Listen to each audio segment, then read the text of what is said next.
નમસ્કાર, જય આદિવાસી, જય જોહાર। તો જો મિત્રો, આપણા મકાન પર જે સ્લેબ છે ત્યાં સેકન્ડ રાઉન્ડ ચાલુ થઈ ગયો છે। જુઓ,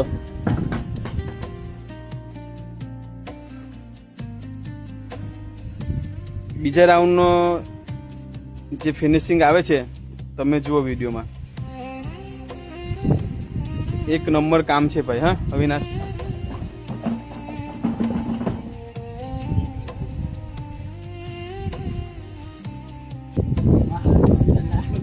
આના પછી હજુ એક ત્રીજો રાઉન્ડ આની પર મારવામાં આવશે મિત્રો। ત્રીજો રાઉન્ડ મારીશું ને આના પર? બરાબર બરાબર। તમે જુઓ મિત્રો, એકદમ વ્હાઈટ વ્હાઈટ લાગે છે હવે, એકદમ ફિનિશિંગ જુઓ। આ બાજુ બાકી છે, આ પહેલો રાઉન્ડ છે અને આ બીજો। જુઓ, આસમાન જમીનનો ફરક લાગે છે ને। અને આ પેરાફીટ પર બાકી છે હજુ મારવાનો।